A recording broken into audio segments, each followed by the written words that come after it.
Hello, my dear friends. Today we are going to read the story of Sergei Otroshchenkov. He served as a tank driver in the tank forces of the Red Army.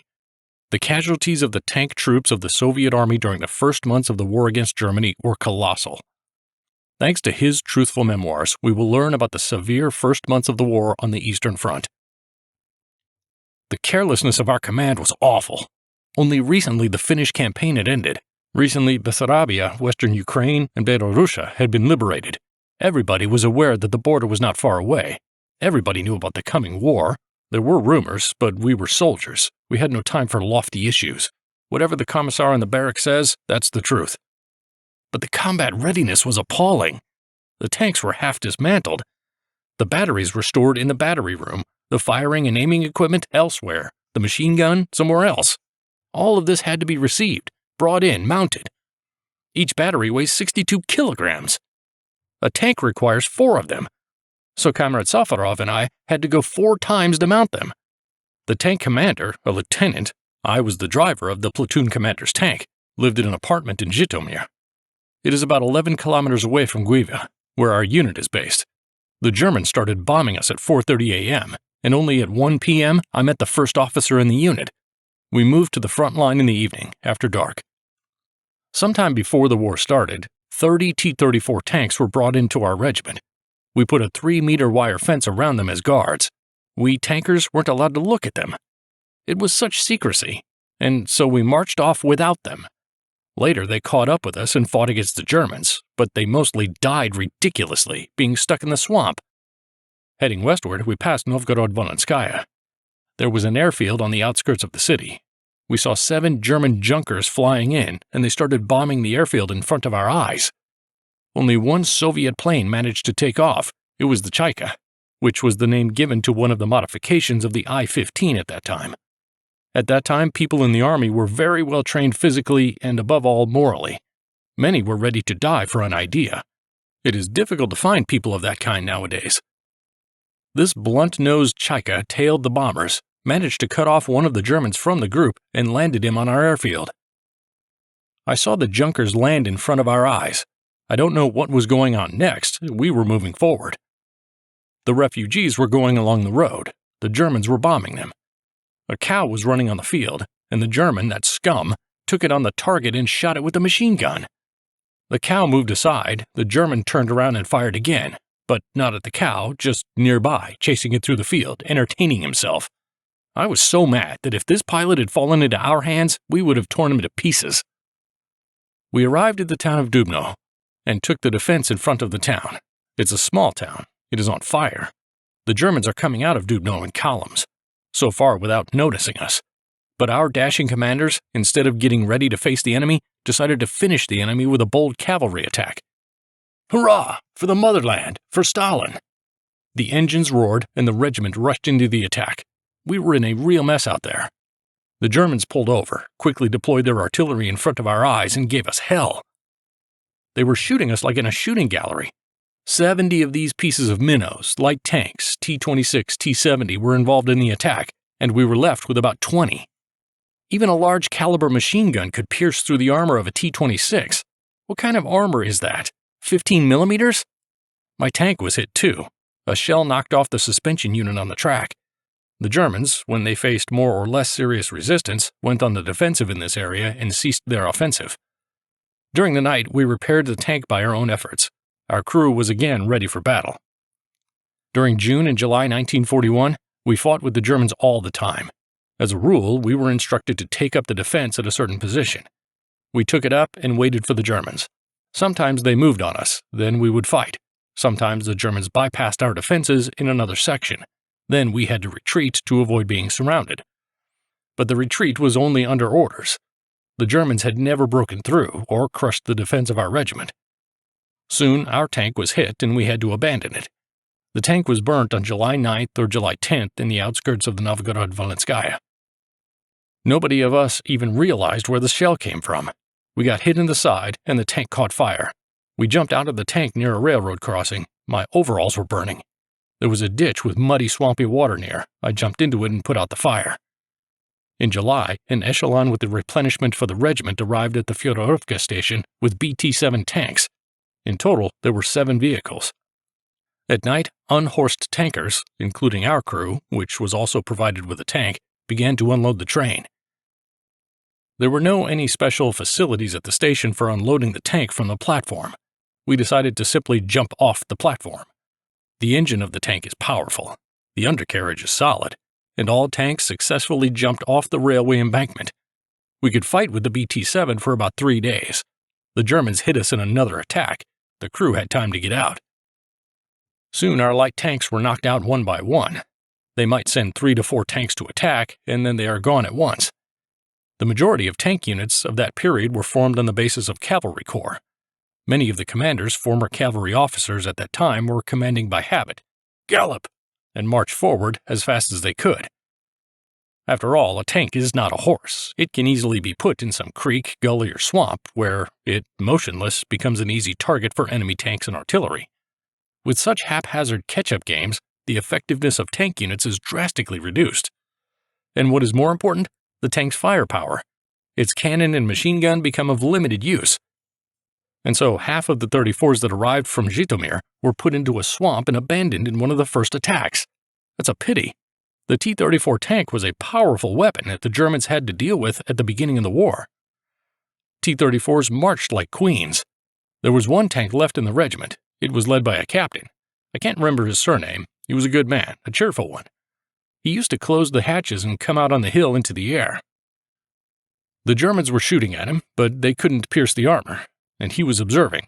Just where the target was noticed, he would fire a shell there, and nobody could move, and nobody could approach him. And that's how the Tigers used to fight in 43. Their cannon was powerful. It was 88mm, long range, and the optics were great. But we did get the Tigers too, and back then in 41, I looked at the T-34 with fascination. After the battle, we came up to him. "Well, you've got a hit, Comrade Captain." "Oh, it's no big deal. See, it's all bouncing off. You just count the hits." We started counting, and it turned out to be 44 hits. And there wasn't a single breach, nothing but dents. He's laughing.